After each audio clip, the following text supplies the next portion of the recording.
नमस्कार दोस्तों, good morning. फिर एक बहुत ही इम्पोर्टेंट टॉपिक को लेकर के हम शुरुआत कर रहे हैं, मैट्रिक्स, जो कि बहुत इजी होता है और बहुत सिंपल तरीके से इसका सॉल्यूशन है। बस थोड़ा सा समझना है, थोड़ा सा ध्यान देना है इसकी टेक्निक को, उसकी तकनीकों को। हम बहुत अच्छी तरीके से इस प्रकार के क्वेश्चंस को सॉल्व कर सकते हैं। सबसे पहले बेसिक फॉर्मेट क्या होता है। कोई भी मैट्रिक्स का क्वेश्चन अगर आता है तो सबसे पहले उसका नेम ही कैपिटल लेटर से शुरू होती है, इक्वल टू साइन, और इस प्रकार के स्क्वायर बॉक्स के अंदर उसकी वैल्यूज़ को हम लिखते हैं। तो यहाँ पर 2, 3, 4, 5, 6, 7 लिखा हुआ आप देख रहे हैं। तो यहाँ पर इस प्रकार की जो लाइन है इस प्रकार से जा रही है, इसको हम बोलते हैं रोज़। यहाँ पर 2 रोज़ दिख रही हैं और जो वर्टिकल लाइन से, यानी कि इस प्रकार की लाइन को इस डायरेक्शन में जाते हैं तो बोलते हैं रोज़, और ये वर्टिकल लाइन है इनको बोलते हैं कॉलम। तो यहाँ पर कॉलम C1 पहला column, second column, third column, first row, second row हो गई। अब हम यहाँ पर पोजीशन देखते हैं। पोजीशन यानी कार्डिनल नंबर कह सकते हैं, या फिर पोजीशन वैल्यू या लोकेशन, अलग अलग रूप में अलग अलग शब्द यूज़ किए गए हैं। तो अब हम बात करते हैं लोकेशन की, पोजीशन की, पोजीशन वैल्यू की। अगर हम देखें तो ये 2 पहली रो पहले कॉलम पर लिखा है तो इसकी जो वैल्यू होगी, इसका जो लोकेशन होगा, दैट इज़ वॉट, इसका एड्रेस होगा A11, पहली रो पहला कॉलम, A11 की वैल्यू 2, A12 की वैल्यू A12 की वैल्यू 3। क्यों कही?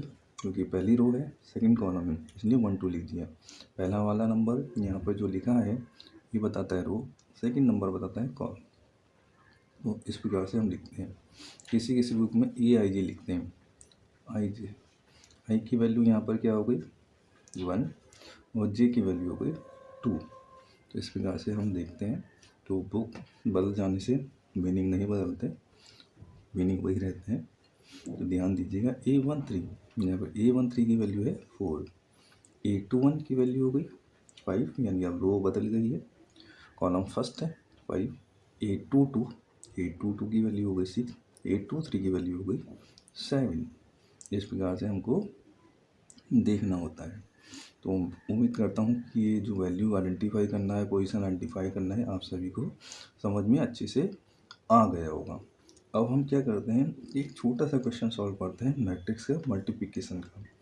मैट्रिक्स में ऐड करना भी बात डिस्कस करेंगे, लेकिन थोड़ा सा सबसे पहले डिस्कस कर लेते हैं मैट्रिक्स का मल्टीप्लिकेशन, क्योंकि मोस्टली स्टूडेंट्स को जो इश्यूज आते हैं मैट्रिक्स के मल्टीप्लिकेशन करने पर आते हैं। हमने ध्यान दिया, यहाँ पर एक मैट्रिक्स है जिसमें 2 रो हैं 2 कॉलम हैं, 2 रो 2 कॉलम।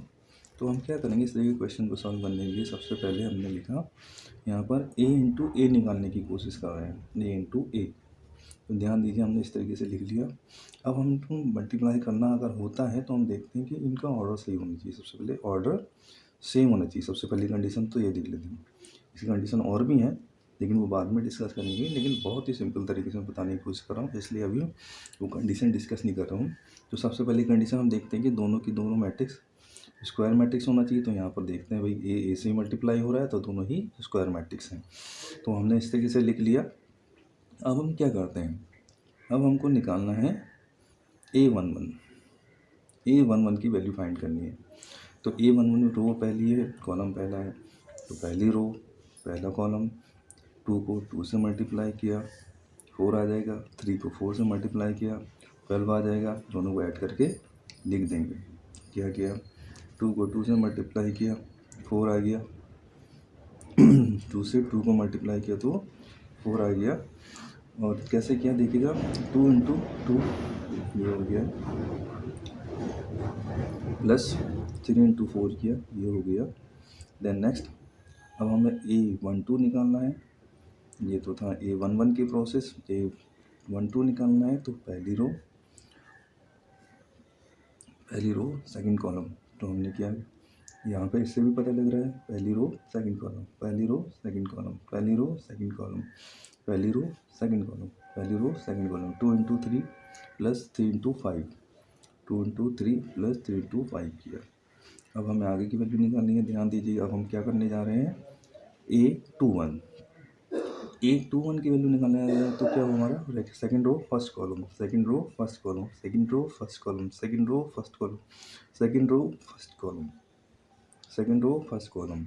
हम यहाँ पर ध्यान देते हैं तो क्या किया, 4 into 2 plus 5 into 4, 4 into 2, 4 into 2, 4 into 2, 4 into 2 किया और 5 इंटू 4 करना चाहिए, 5 इंटू 4, तो यहाँ पर 5 इंटू 4 हो जाएगा। अब हमारे पास क्या करना है, 822 निकालना है। 822 निकाला तो 4 इंटू 3 किया, 4 इंटू 3 किया, 4 इंटू 3 हो गया, 5 इंटू 5, 5 इंटू 5 किया। अब 2 इंटू 2 क्या यानी 4, और ये 3 इंटू 4 किया तो हो गया 12। हमने इसको दोनों को ऐड करके लिख दें, 4 इंटू 12 हो गया 69। अब हम आगे करेंगे, नेक्स्ट वैल्यू 2 इंटू 3 किया प्लस 3 इंटू 5 किया और इन दोनों को जोड़ लिया। 2 इंटू 3 6 होता है, 5 इंटू 15 होता है, हमने इसको लिख लिया। इसी तरीके से 4 इंटू 2 किया, 5 इंटू 4 किया, 4 इंटू 2 8 होता है, 5 इंटू 4 होता है 20। इसको भी ऐड करके लिख लेंगे। इसी तरीके से 4 इंटू 3 किया प्लस 5 इंटू 5 किया, 4 इंटू 3 12 होता है, 5 इंटू 5 25 होता है, तो हमने इसको भी लिख लिया। अब इनको हम ऐड करके सिंपल सा लिख लेते हैं। तो 16 आ गया, 21 आ गया, ये आ जाएगा हमारा 28 और ये आ जाएगा हमारा 27। तो इस प्रकार से मैट्रिक्स का मल्टीप्लिकेशन बहुत सिंपल तरीके से किया है। Thank you.